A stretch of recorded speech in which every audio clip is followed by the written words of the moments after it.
This episode of Nuff Said is brought to you by Tweaked Audio. To get awesome headphones, go to tweakedaudio.com and use the coupon code Southgate to get 30% off, free shipping, and a lifetime warranty. Or you can get there through the link on our website, southgatemediagroup.com.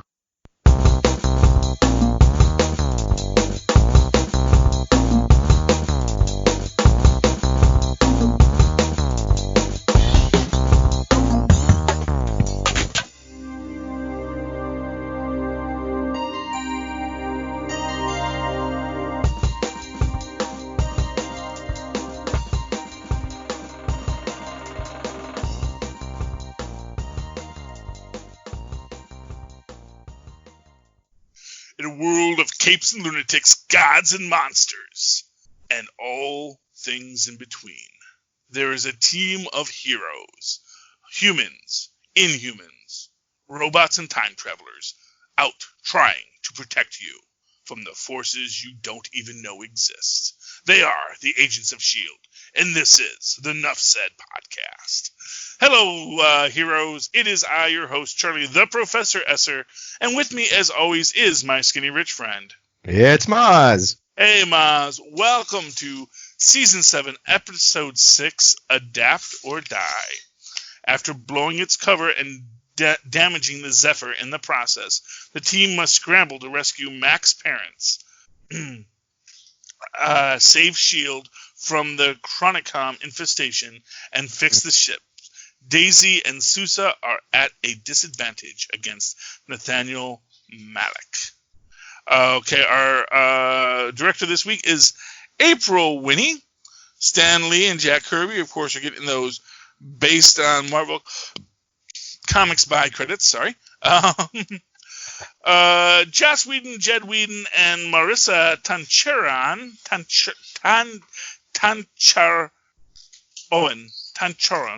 are created by Daniel J. Doyle, gets our written by as DJ Doyle. Mark Leitner, he's our story editor, and he's the story editor because someone's got to be in charge of him. That, of course, is George Kitson, our executive story editor, hardest working man in show business. Okay, so this is an interesting thing because, of course, in the last episode, the InSight satellite was blown up. Also, Malik gets shot, which, was not the plan. And we also saw that Mac's parents have been kidnapped.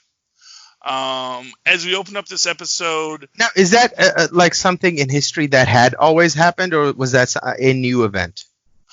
You know what? That's something I was trying to think about, and I was trying to remember as we're watching it. And part of me thinks that his parents did die when he was younger. Right, but not by this means. Not by this means, because right, he has memories of what they were doing that day, and they aren't there. Because he was saying he was playing, because he was saying they had the bomb pops and playing with it for that big, 4th of July bicentennial barbecue. So... It is interesting. So it definitely implies that, because if it had changed his reality, it would have changed his memory, right? No, it would not. It would not? Because they're in a new timeline now. Right, that's what I mean. If it was in their timeline, or you know what I mean? Yeah. It would have, because the fact that it didn't affect his memory means that it's a brand new timeline. Well, exactly. Every time you go back in time, it is always a new timeline. Right. That's the idea. And that's a disheartening thought. Yeah. That is what is interesting about in Avengers when they can go back to their own timeline. That's the idea, that you can alter the timeline but still get back to where you started. So the things you do the things you do in the past don't change your future. They just change that past. Now, it's an interesting question in that, because since we know only one possible future, do they win? Does that mean that in all other possible futures, they go back and they can't return the stones, but maybe only one? Yeah. And all those people do die millions of times over, and one time they survive, and that's the world they all transitioned into. Although arguably, because they're going back to the same spot that they're returning the stones to, maybe those futures never happen. So because you have this one going back, because the number of universes shrink back to is basically the possible futures collapse back to zero as you go to the past, you can return the stones to where you picked them up. So it's an interesting question. We had lots of theories about what's going to happen with those returned stones, and you're going to have to listen to Super Connectivity to hear all of them. But let us just say we have already seen several possible big bads that you don't even realize are big bads in the MCU that is going to be part of the next arc. So watch for it. Going to be stuff that might surprise you, and definitely listen to Super Connectivity with Phil Perich and myself as we talk about what's really going on behind the scenes. Meanwhile, in this episode, Yo-Yo and Deke come back. Mac is very mad that they killed Malik because that wasn't the plan. But at the same time, what really was the plan supposed to be? He's causing problems in the timeline. Why not kill him? He was supposed to be dead 3 years ago. And and the problem is, of course, they don't want to give the Chronicons what they want, but at the same time, they don't know what the Chronicons want at any time. And they've stopped the launching of Insight, which is arguably what they wanted, or what is not what they wanted, but we don't necessarily know that either. And it's a very interesting question about where they're going and what they're doing and what they're building out here. But in this storyline, we see that basically May and Coulson explain to Stoner, what happened, and they realize that they are tracking. They are able to track the ship, even though they shouldn't be able to, and they send out missiles to catch the Zephyr. However, when that's happening, the computer system stops responding to Stoner's orders, and that's where Coulson and May are able to point out that, listen, we told you these aliens have taken over your stuff. They are going to kill you. They are a threat to you. And Stoner just does not want to accept that or admit that. I mean, it's a really hard pill to swallow. Well, it is, but at the same time, he's seeing that, why don't I have control of my own computers? Who put us down? And we see in this the idea that, because we do see one of the hunters taking one of the people that we see up front there's face. We see that happening with Ford. When Ford is sent down to pull the hard drive out if he has to. And then when Stoner is interrogating May and Coulson, one of Stoner's people comes in, and when they touch May can tell they have no emotions. That they are a Chronicom in the same way that Phil is. Yeah. And of course, and what's interesting there is, man, Phil is going through some stuff, but it's like, so is May. And it is them both kind of talking past each other in this, where I get why Coulson is mad that he's not getting any emotional support from May, but Coulson should really recognize what May's going through too. And he, in that moment, I think he comes to that realization. When she explains it, he's like, I'm not going to mourn you again because you don't die. So I'm tired of it. You're going to die, and next Tuesday, they'll reincarnate you. And it's not the same, Phil, even though you might feel that way. But, Yeah. And I'm going through my own stuff right now, so I don't necessarily feel obligated to. And I think that's what spurns him into realizing, hey, I'm taking this all too seriously. Yeah, I probably will come back next Tuesday. Yeah, so let me. Next Wednesday at 8 or at 10. Yeah, exactly. So, at 9 Central. I can sacrifice myself. I'm really not. I'm only sacrificing this bag of electrical components until they find me again. At least that's what he hopes. Because, yeah. I mean, by this time, this is like the 5th time he's come back, so he's got well, this is the odds aren't bad. This is the first time he's come back in this way. Oh, well. So, yeah, because before it was the home base protocol, and Tahiti, and then it was, really that's like the first time he came back, and then the second time he came back, it wasn't even him coming back; it was just someone who took his face and body.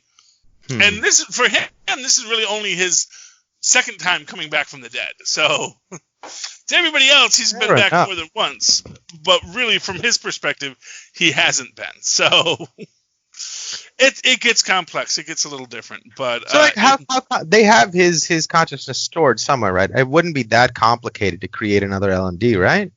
Well, actually, it might be. I don't know. They haven't given Sousa his new leg yet. So, what I can say is probably it's difficult to create a new LMD, but not that it's impossible.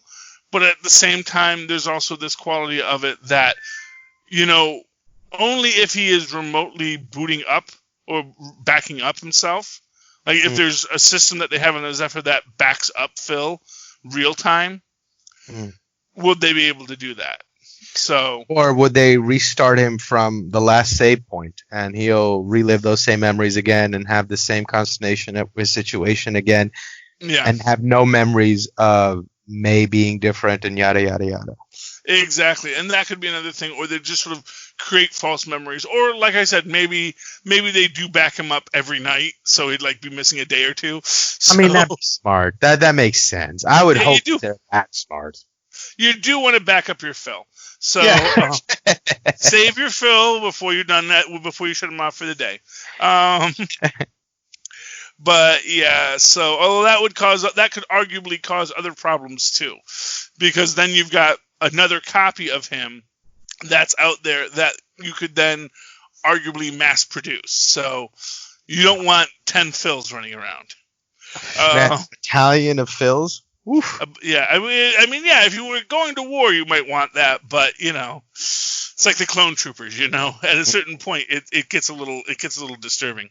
But so they realize that the Chronicoms have infiltrated the base, and then of course Phil just breaks off the cuffs, and this is something that I kind of feel is a little.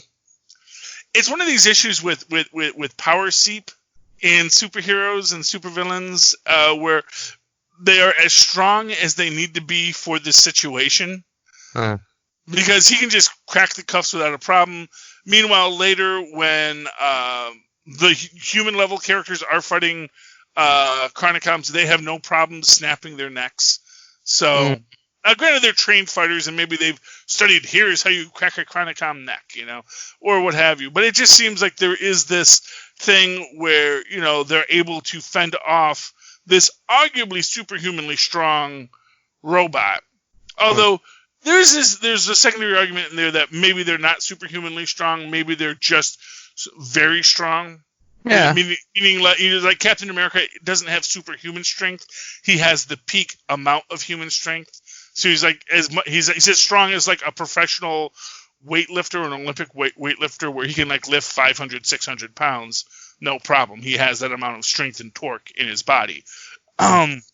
So that's that could be a little more plausible. But when you're snapping cuffs, you imagine that takes a little bit more than just standard human, even above standard human strength, But anyway, Phil does it, and we'll get some fights later, and we then go through a really nice thing of Mac and Yo-Yo realize they have to go in to save Mac's parents because they see them there, which is it's kind of played for awkward laughs because Mac obviously hasn't seen his parents in years.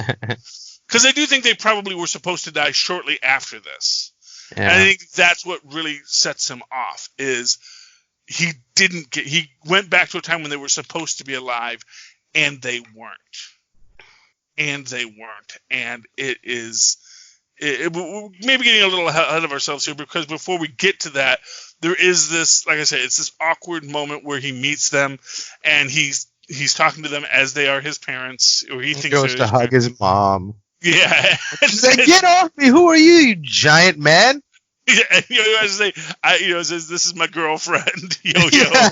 And it's like, I don't think they need to know that, director. I don't think these perfect strangers need to know that, director. Right, and what a weird series of first he comes and tries to hug you, and then introduces his girlfriend. It's like, what are you trying to accomplish here? Yes, well, that's our Mac. But it is a nice storyline as they play it out. Yeah. And I really do like what they did with the characters in this. I like the story that they're telling, especially the Stoner May dynamic, which is actually a lot of fun, and of course a lot of great lines, because although we see it later, when we saw it at the end of last season, or the season before this, the end of season 5, I believe. The last time it was their last season, just before Endgame happened. When the lockdown protocol came up, Stoner was an actual hologram. He wasn't just a projection on a wall. And but we do see the projection on the wall because it's only supposed to be 76 technology. And says, the enemy's using my own face against me. And the Chronicom says, "Don't worry, sir. We'll remove your face in a moment." Dun dun dun. But of course, May and Coulson get in. They are able to free Stoner from the clutches of the Chronicoms before they were able to essentially extract his, or they arguably they have copied his brain. They just didn't have anything to copy it to, because they do destroy it. So they've recorded it, but they don't have anything to put it in anymore. And before they do anything, and I do like, he's like, "Okay, now I believe you." All right. You're right. Yes. And then, of course, Phil realizes that they said they were going to bring up more Chronicoms, meaning that the Chronicom ship, why they can't find it, is because it's underground. It's been traveling underground the whole time. Which I don't even know how that works, but okay. This thing is it like the Ninja Turtle, Shredder's little drill ship that he used to have? Maybe, yeah. The Technodrome. Was it the Technodrome, or was the Technodrome the big round thing? Well, the Technodrome was the big round thing. I don't remember him having a driller ship to go around. Yeah, Bebop and Rocksteady used to have like this little tubular ship that ended with a drill. Oh, okay. Yeah, maybe I couldn't afford those toys, Mozz. It was in the cartoon, Yeah. Oh, I'm sure it was. All the toys were in the cartoon. That's how you sell them. Oh, but anyway, so in this situation, Phil goes down, and Phil meets Sybil, who is an interesting character, to say the least. Because at the very start of this, we see her arguing with one of her men, who's like, you keep on saying you're controlling things, but everything's out of control. Where Malik is dead, and all of our plans aren't going forward. And she's like, dude, no, it's a new tree. We've cut the branch, and now we're in a new tree, and it's a new line we're building, and we can still keep on building it to where we want it to be. But in this moment, she and Phil are having that conversation, and she is sort of trying to talk to Phil as, you're an immortal now, and yada yada yada. That's what separates you from them, and how can you be with them if they will all die eventually? And and Phil basically says, "We see, that's where you're wrong. I've not been afraid of dying for years now." And and sort of, it's kind of my superpower, which I think is kind of cool. Though actually, it also raises something that I really loved once it was a story in the comics where basically this Asgardian goddess, I believe it's the goddess of youth and beauty, falls for this guy named Bill. And it's cool because basically this is all the Asgardians had relocated to Oklahoma, I believe it was, and she meets this guy Bill, and he charms her, and she falls in love with him. And then Dr. Doom, while he's trying to manipulate and control the Asgardians in this sort of grand power scheme, basically he invites the Asgardians to come to stay in Latveria after Asgard has been destroyed during the siege, I believe it was, and he has Bill killed because Bill finds out about the plans and he's killed, and Idun, I believe it is, the goddess, and when Doom confronts him, he's like, oh, what would a mortal lifespan mean to you? And, it says, and she says, yes, I am immortal. And don't you understand that means I have to carry the loss of a loved one forever? The idea that your feelings fade, that's a human construct. Because humans are going to die anyway, so there's no reason to maintain long memories. But if you're an immortal, that long memory is essential. Meaning that I wonder if it has the same effects like sleep deprivation would to your mind. Is your mind ready to handle that much input all the time and not ever get to burn out? Well, if you're a god, yeah. That's the thing. She's a god. Gods live forever, or at least centuries in the Asgardian lore. And so in the same manner where you don't get enough sleep, you start having, auditory and visual hallucinations. If you're a god, I wonder if your powers have the same thing, and you just start creating things in the world. And that's kind of a scary thought, like a sleep deprivation type of symptoms in someone who just can't die. Yeah, but that's the problem. If you're a human and you can't die, that's the idea. Is like a human who couldn't die might experience all of these problems that that a mortal like Dr. Doom imagines immortality would be. But if you were actually immortal, or just you lived for hundreds of years, your body is designed for it. Your body is going to be able to handle it, and part of that is going to be that your body probably can hold 200 years of memories, 500 years of memories, and every memory can be as powerful as the moment you had it if it was a good memory, and some memories even become stronger in time. The longer you miss someone, the more you miss them. So I think that when Sybil or Dr. Doom in that case tries to dissuade someone from feeling that, you have no attachment to the mortal, it's like, no, I have every attachment to the mortal, and because I am immortal, those attachments are so much more powerful, and to have it taken from me so cruelly is not acceptable. And that is the beauty of that scene. And we do see that basically Phil takes out all of the Chronicoms, to the point where it's like, did we just win? Did we destroy them? And we do see that they then, the ship is fixed. Stoner now knows, which is also one of these interesting aspects, because in this plotline now, Stoner knows Hydra is infiltrating S.H.I.E.L.D. He also knows about the Chronicoms. And he knows all of these things that are well before he should have known. And that's going to alter history too. Because obviously now S.H.I.E.L.D's going to take other precautions that maybe they wouldn't have in the past that are going to lead to all sorts of different outcomes. Because again, we're on a new tree. That is what is going on with the whole time travel story here. And dealing with the Chronicoms. Is they have to destroy the Chronicoms, not because the Chronicoms are going to destroy their future, because if the Chronicoms just went into the past to pull the strings, it's not going to cause a time quake. That's the thing. It doesn't cause a time quake. It just creates another universe.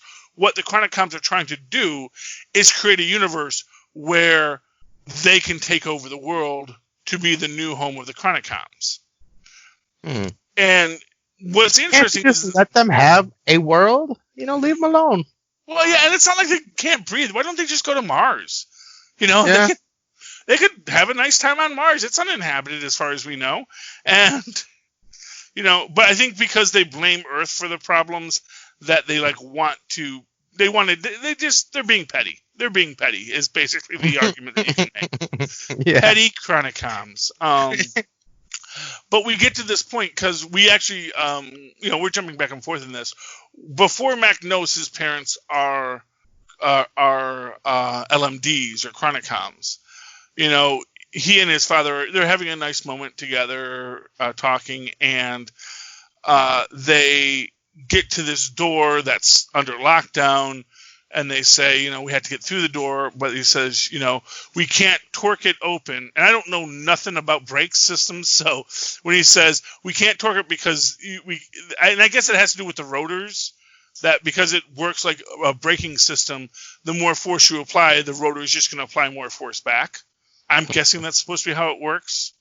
And but they get the idea, well, maybe we can cut the hydraulic line and then it'll just slide open. And they go, yeah, and they work that out. And but in that, Mac's dad's arm gets bruised or cut or something happens.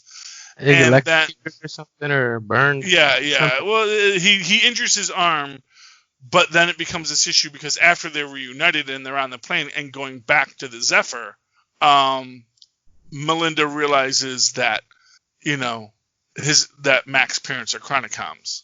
Because again, no feeling, which, Mac is just devastated by because, and then once it comes out, because he just asks to see his father's arm and he shows it to him, and then you see him do it, and then basically just turns the knife and says, oh, your parents have been gone for a while. And, that, we took their skins, which is just, that was just, that is just very, that's like, you would think that Jordan Peele wrote this. Yeah. That was just such a dark scene and such a powerful twist in it. It was impressive. And again, we get a really big fight scene between the Chronicoms and our team, and then they throw them out the airlock, which is, again, one of those things. I don't know if that's actually going to kill them, but it certainly probably did. And they were damaged by the time they threw them out there. So, and I wonder if he's got to be thinking that what if Deke's killing Malik had some sort of effect, like you changed the plan and now all of a sudden my parents are not where they're supposed to be. He could, and he's left with him at the end. So I think that could be a very contentious situation between the two of them right now. Well, I don't think killing Malik did that, because killing Malik, butterfly effect kind of thing, it changed everything. So who knows what it, Well, except he doesn't kill Malik until after his parents are captured. Oh, because fair when enough. He goes to get Malik. Yeah, but those aren't his parents, though. No, but that also means, because actually, as the Chronicoms tell Malik before he gets shot, you taught us something about human behavior that we hadn't considered before. That you could have killed everyone, but you didn't because you had this family that you were bonded to, and we're like, oh, so if we just take their family and hold them hostage, they will be powerless against us. And we can also just kill their family and replace them with Chronicoms, and that gives us power over them. Little hints of secret invasion there. But, within that entire concept, it is just this idea that,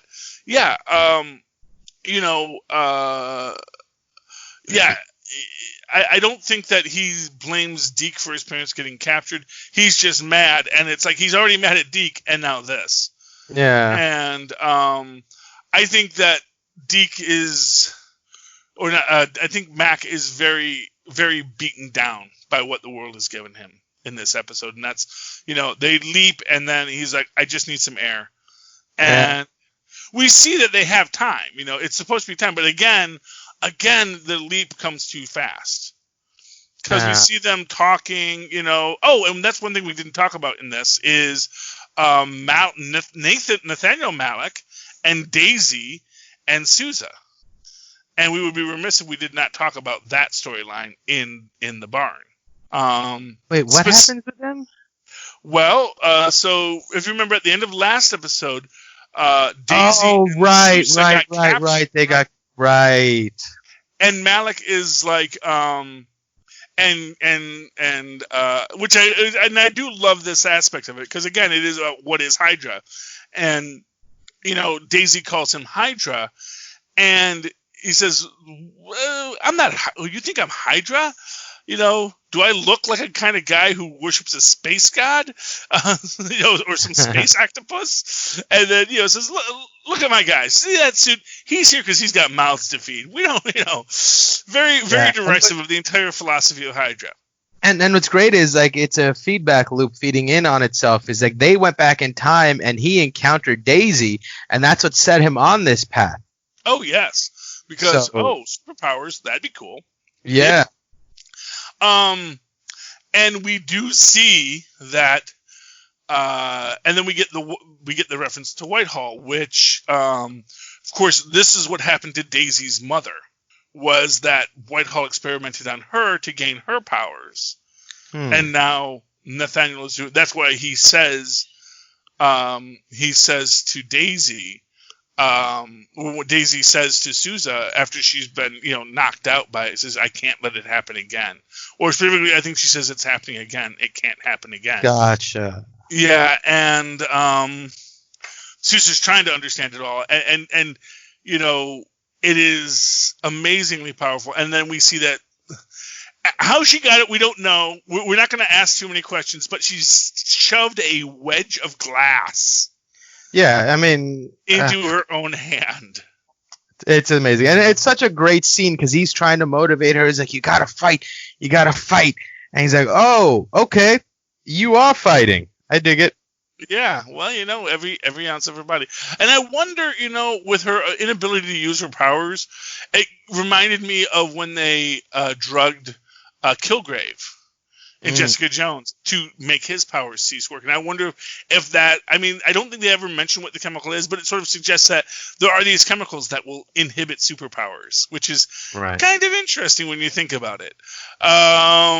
Someone should write down what that chemical is. It's probably an antidepressant. Yeah, well, probably, yeah. Well, it was actually a certain, it was a surgical sedative, as you will recall, and from Jessica Jones, and that's why Kilgrave didn't want to go under, because he knows if he ever goes under, he loses his powers, and so that's essentially what is happening there. And then what happens in this item is she can't use her powers. Her powers are being taken from her. They've taken spinal fluid and blood and all this kind of stuff, as much as they can get from her. And then Sousa actually gets, once he gets the weapon from Daisy, is able to kill a guard and do all this. And then, of course, at this time, Nathaniel has already injected himself with the serum, which is just crazy stupid, but, super villains. And of course he walks in and he's like, my bones are cracking, which for those observant viewers will recall, that was a problem that Daisy was suffering when her vibro powers first came up. She actually wears special bracelets to focus the vibrations and to keep them from cracking her bones. Oh, wow. Like grounding yourself when you're working on electronics or something like that. Exactly. Ah. Yeah, she doesn't wear them as much as she should be, but maybe they've made them bracelet size now, so she can wear it under clothing. I don't know what, but that's that. But yeah, and then of course the whole barn roof falls down on him, and it is such a great scene. And there's a villain called Vibro who has vibro powers, who's kind of messed up. And when this scene happened, I'm thinking, oh, is this going to be their origin of an MCU Vibro? Because he does have a very 80s look, and because he was an 80s villain, so he actually has a little visor, sunglasses that he wears. So very Devo in his design. So I wonder if that's where they were going with this. I don't know, but in this situation, yeah, they have that. But so Daisy and Sousa get away. They reunite with everyone, and they know that they're gonna leap in a certain point. And they tell Sousa, if you want to get out, now's the time. He's like, no, I'm going to stick around, which is kind of cool, too. Mac does drive up, but he doesn't go far, because he takes his motorcycle, just wants to get out, wants to breathe for a bit, and then, of course, Simmons calls out to her, tells her to get back in the Zephyr now, because it's leaping without them. And then, of course, it does.